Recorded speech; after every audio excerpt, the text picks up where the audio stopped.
And we are live today. Magandang hapon. Welcome to our press briefing today, November 28. This afternoon, we will be getting updates on the government's comprehensive peace process.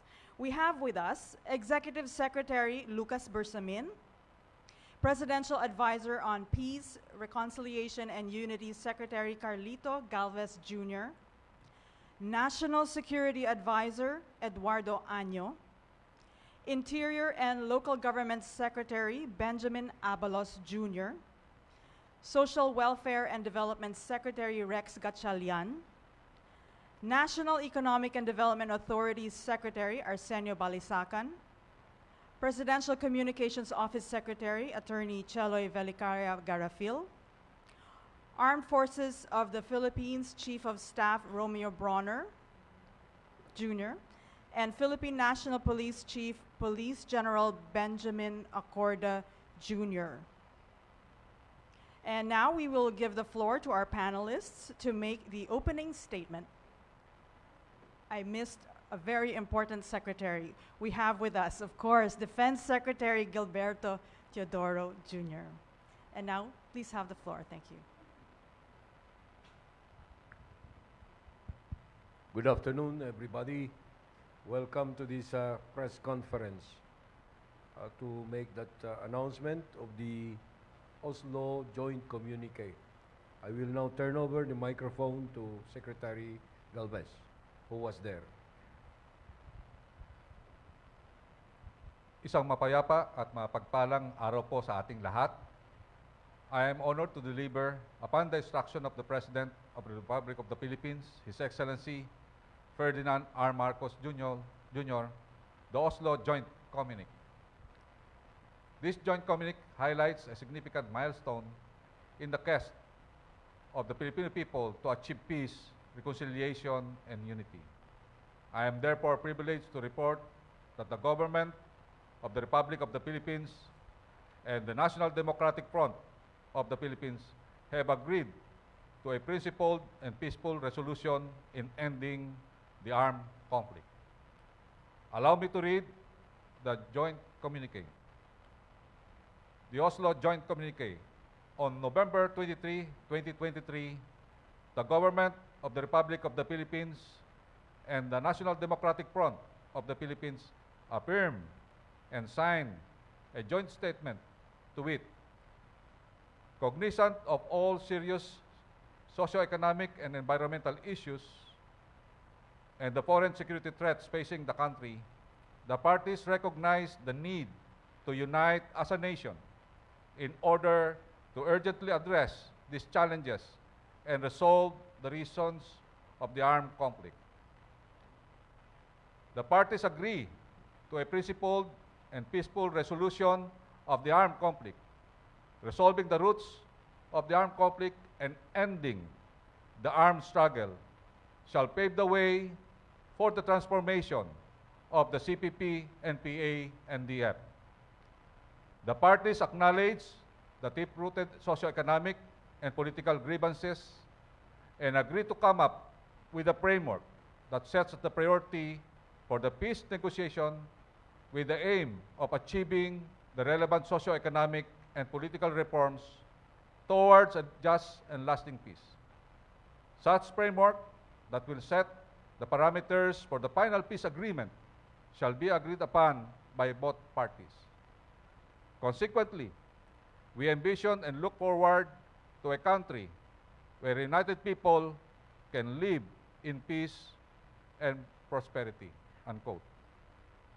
The joint statement is a product of a series of informal discussions held in the Netherlands and Norway starting in 2022 between the emissaries of the GRP and the NDFP with the facilitation of the Royal Norwegian Government. The parties recognizes the initiative of former Armed Forces of the Philippines AEP Chief General Emmanuel T. Bautista Jr., which was personally welcomed by then NDFP Chief Political Consultant Professor Jose Maria Sison.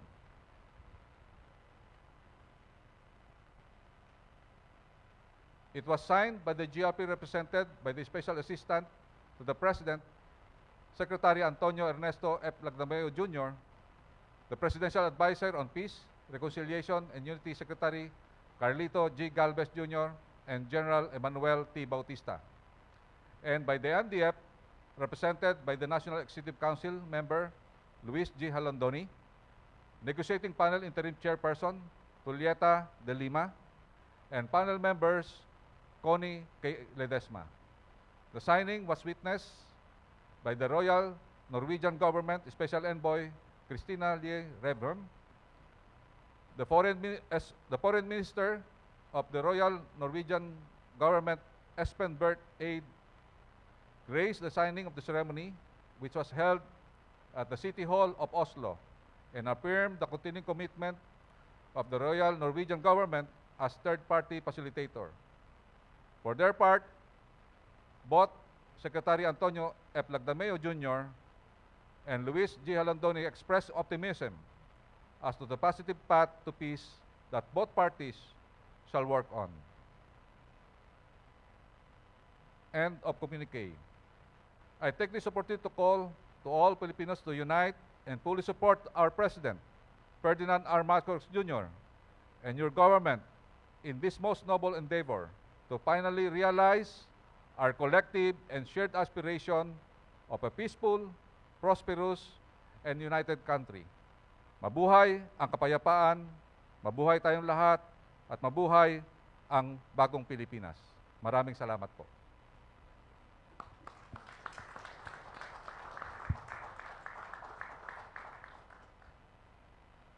We open the floor to questions from the media.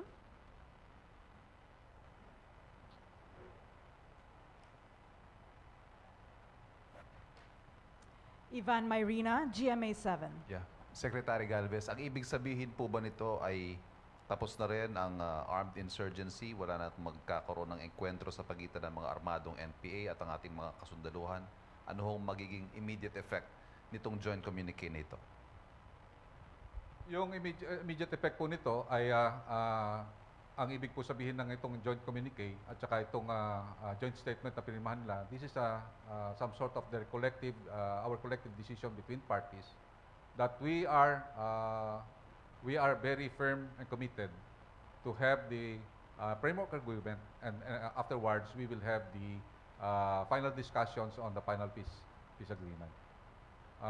Pertaining on the different operations that we are undertaking, sa ngayon po, nandun po sila sa Netherlands, and we are undertaking some of the administrative and some protocols that will be undertaken in the future exploratory discussions. But translated to the situation on the ground, wala pa ho itong immediate effect. Sa ngayon po, ang ano po natin is, kung ano po ang ginagawa ng gobyerno, patuloy po yung ano po natin, yung ating pong programa. So it is agreed upon that there is no immediate effect. So yung mga operations po ng armed forces sa pagtugis sa mga armadong grupo, patuloy? Opo. Thank you. Pia Gutierrez, ABS-CBN. Secretary Galvez, ano na pong mangyayari doon sa terrorist tag ng CPP-NPA with this new development, sir? As I have said earlier, it will be for further discussion. They lay it in the table, but it will be for further discussion. So they are undergoing the discussion right now with our negotiating team, and I cannot preempt the discussion that being undertaken right now.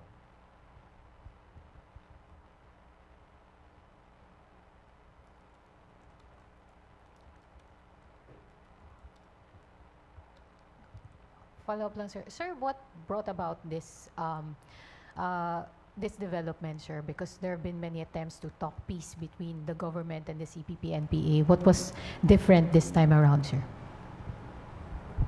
So nakita po natin yung ating mahal na presidente, talagang even dun sa inaugural speech niya, talagang yung aspirations natin to have a peaceful settlement of all conflicts. So yun po ang nangyari. And during the early stages of the administration, ang maganda po is nagkaroon ng personal exploration si General Bautista, and he reported to the President, and he reported the development. And nung makita po ng ating mahal na presidente yung magandang nagiging result, we were able to explore it. That's the reason why nakita natin naging maganda yung negotiation, and we were able to come up with the joint statement, wherein ang joint statement doon, ang nakikita natin is ang pinaka-highlight is we agreed na we would like to end yung armed struggle and armed conflict in a principled resolution, peaceful resolution. Kenneth Paciente, PTV4. Good afternoon, sir. Sir, nakatulong po ba ang agreement sa pagbibigay ng amnestiya sa mga rebelding grupo dito po sa development na ito, sir? We should understand na yung amnesty, granting of the amnesty has been long been the program of the national government, even during the time of President Rodrigo Roa Duterte. And when we saw the longing of the former rebels on having the amnesty, we recommended to the president for the continuance or for the extension of the proclamation, considering that the proclamation that made by President Rodrigo Roa Duterte has not been consummated or executed, considering that the limited time of 1 year had already expired. So this is a different program that we have undertaken, and it has been our program not only for the CPP-NPA but also for the MILF, for the MNLF, and also for the RPA-ABB. Sir, may I also ask the other secretaries po kung ano po yung magiging role po specifically po ng DSWD and NEDA dito po sa development po na ito, sirs? Sa amin, sa DSWD, ang lente na tinitignan namin ay kahirapan at kagutuman. So kami, ang primary goal namin is maiahon ang bawat Pilipino mula sa kahirapan at sa kagutuman. So yun yung aming mandato dito for every single Filipino. Sa NEDA naman, as we all know, instability, particularly political and in this case, instability, war, is very, very costly to the economy. And so efforts to achieve peace, particularly in the countryside, is surely inclusive and growth-inducing. So napaka-important sa atin yung peace efforts na ganito. Jean Mangalus, Inquirer.net. Good morning. Good afternoon. Can we ask if there's no ceasefire right now? Is there a timeline to reach a ceasefire?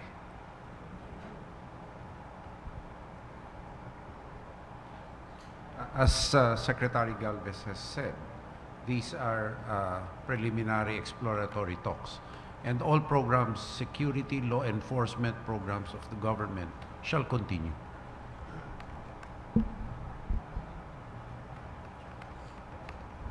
If I might add yun sa local government units, yung effect nito, napakatindi na epekto nito. Because this is already grassroots. No? Ramdam ng local government units, especially those affected by insurgency. What is important will be this transition period na kung saan, of course, sabi nga ng ating mahal na Pangulo, it's a whole of the government approach. Kaya nandirito kami nga lahat ngayon. Diyan na after peace and order is always a key ingredient in every economic development. So diyan na papasok lahat, magtutulungan lahat ang ahensya towards this goal. Of course, andyan sa grassroots ng local government units.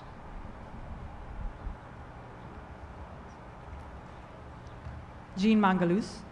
Siguro a question po to General Bronner and Sir Acorda. How does your units, your institutions react to this, given that yung mga tropa niyo po nakaaway yung mga taga-NDF before? How do they react?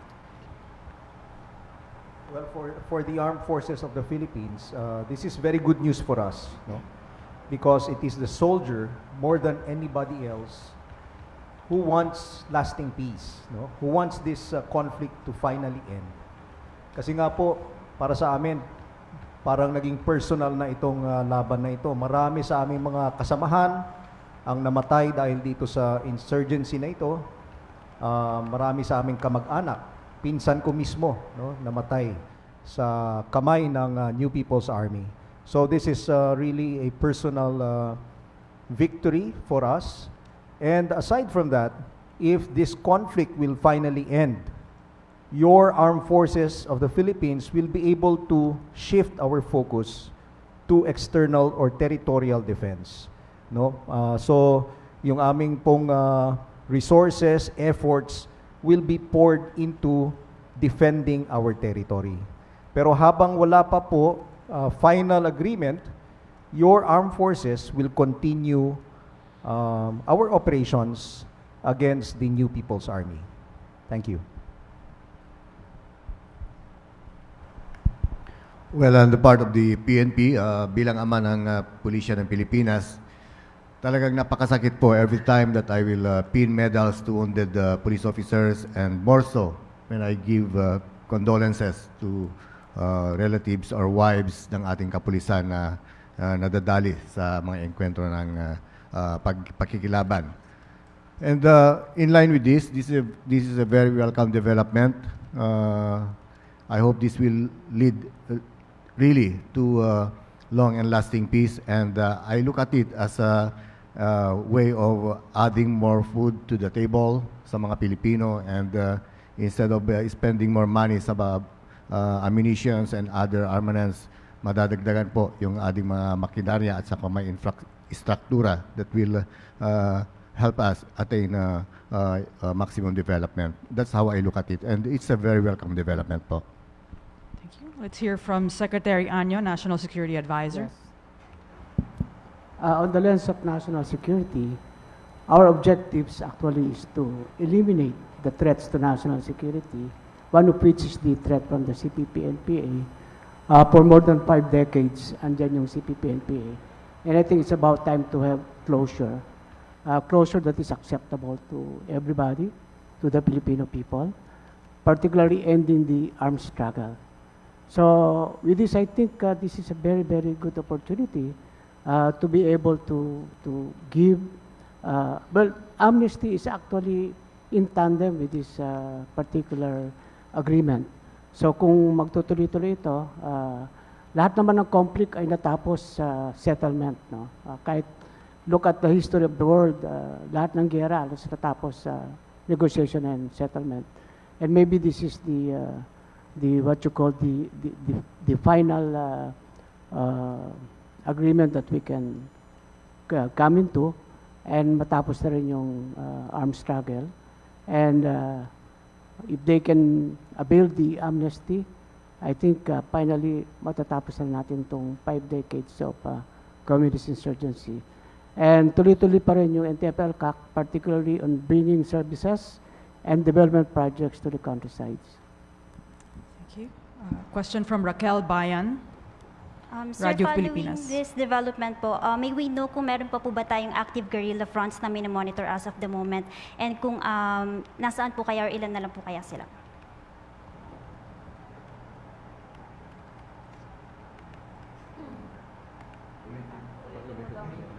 Following this development, sir, may we know kung meron pa po ba tayong active guerrilla fronts na minomonitor po? Yes. So, right now, we have 20 weekend guerrilla fronts. Wala na po tayong active guerrilla fronts.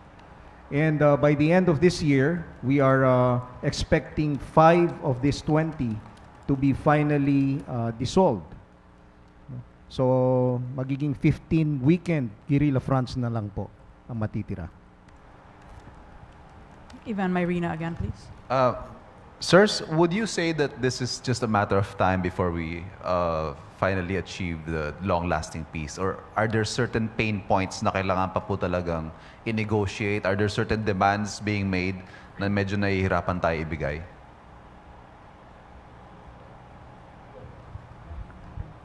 Sa ngayon, nakita namin yung sa negotiation na ginawa, yung tinatawag nating exploratory talks na ginawa ng ating national team. We saw na wala pa namang serious demand na ilalagay dahil kasi ito, exploratory pa lang ito. But I believe nakikita namin with the confidence na nakita namin na when I first talked with them, and even nagkaroon kami na talagang some cordial discussions. I can see that there is a positive outlook na it will end up with a final peace agreement. Because our talks in Oslo was founded on good faith and also on goodwill and also in sincerity.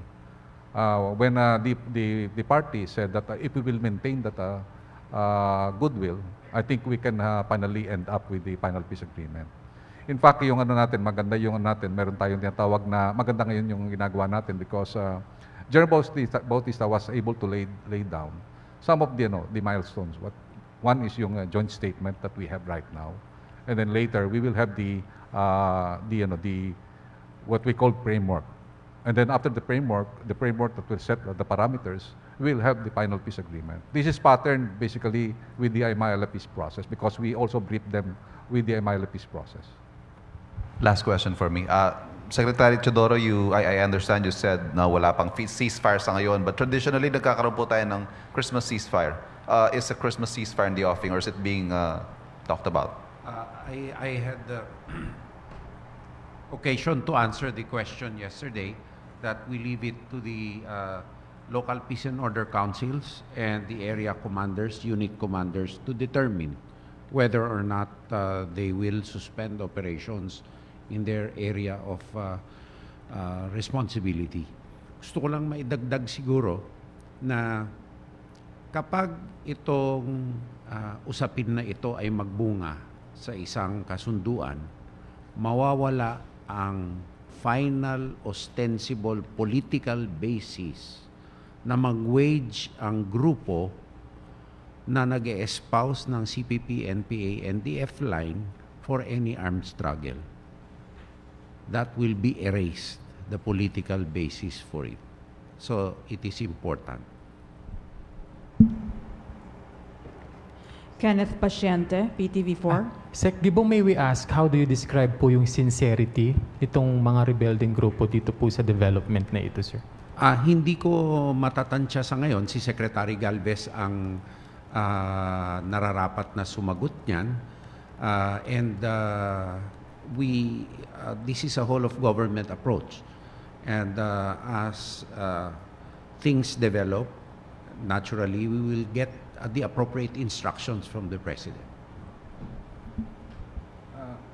With my experience with dealing with different rebel group, I have seen that this time we have learned from our lessons from the past. Considering that we have been negotiating for almost 21 years, 23 years from now, and with the gut feel that I had, I believe nakita ko personally.